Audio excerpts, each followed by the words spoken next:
आदाब, मेरा नाम डॉक्टर सुवर्चला है। मैं जीवा फर्टिलिटी सेंटर्स में साइंटिफिक डायरेक्टर हूँ। कभी कभी गर्भ में फ्लूइड ज्यादा होना भी प्रॉब्लम हो सकता है। इसे एक्सेसिव एंडोमेट्रियल फ्लूइड कहते हैं। इसका क्या कारण है, इससे क्या प्रभाव पड़ता है आपके प्रेगनेंसी चांसेस पे और इसका क्या ट्रीटमेंट है, आइए समझने की कोशिश करते हैं। एंडोमेट्रियल फ्लूइड एक नेचुरल फिनोमिनन है। अगर हम मेंस्ट्रुअल साइकिल के दौरान देखें तो अंडे के बढ़ने के टाइम ईस्ट्रोजन जो हार्मोन है वो बढ़ता रहता है। ईस्ट्रोजन के प्रभाव से उसका साइड इफेक्ट ये होता है कि एंडोमेट्रियम में भी फ्लूइड एक्यूमुलेट होता है। तो ये होना चाहिए, क्योंकि जब फ्लूइड एक्यूमुलेट होता है या मिनिमल फ्लूइड जब बढ़ने लगता है, तब जब अगर स्पर्म्स आएंगे तो स्पर्म्स को उस वातावरण में स्विम करके अंडे तक पहुंचने में आसानी होगी। तब उस तरह प्रेगनेंसी होने के भी चांसेस ज्यादा होते हैं। ये फ्लूइड ना होना भी अच्छी बात नहीं होती है। सो इस दौरान फ्लूइड का होना नेचुरल है और मिनिमल फ्लूइड अलाउड है। लेकिन अगर ज्यादा फ्लूइड हो गया, अगर एक्सेसिव फ्लूइड देखा गया है स्कैन्स के दौरान, उसे हाइड्रोमेट्रा कहते हैं और ये अच्छी बात नहीं होती है कभी कभी,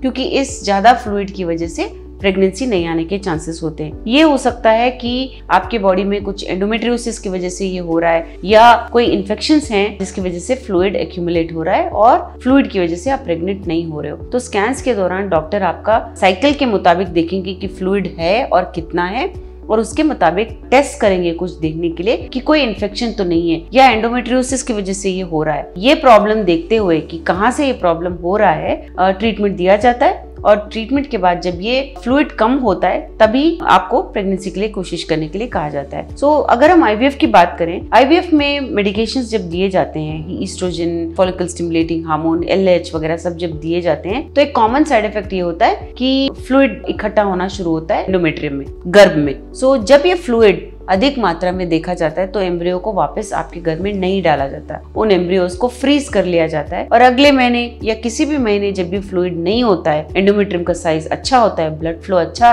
होता हुआ देखा जाता है, तब एम्ब्रियोज को निकाल के आपके घर में डाला जाता है। तो ये फ्लूइड है, कितना है, सबसे इंपॉर्टेंट क्वेश्चन है, और क्यों है दूसरा इंपॉर्टेंट क्वेश्चन है, और कैसे ट्रीट किया जाए तीसरा इंपॉर्टेंट क्वेश्चन है। इससे हम अनुमान लगा सकते हैं कि प्रेगनेंसी इसकी वजह से नहीं हो रहा है क्या और ट्रीटमेंट ऑप्शंस क्या होने चाहिए आपके लिए। अगर आपके स्कैन में आपको ये बताया गया है कि स्कैन में गर्भ में फ्लूइड है और आप इसकी वजह से प्रेग्नेंट नहीं हो पा रहे हो, आप इसके बारे में और जानना चाहते हो, ट्रीटमेंट ऑप्शंस के बारे में जानना चाहते हो, तो अवश्य जीवा फर्टिलिटी सेंटर्स आइए। धन्यवाद। हमने इस वीडियो बनाने के लिए बहुत मुशक्कत की है। मेहरबानी करके हमें लाइक और सब्सक्राइब जरूर कीजिएगा। शुक्रिया।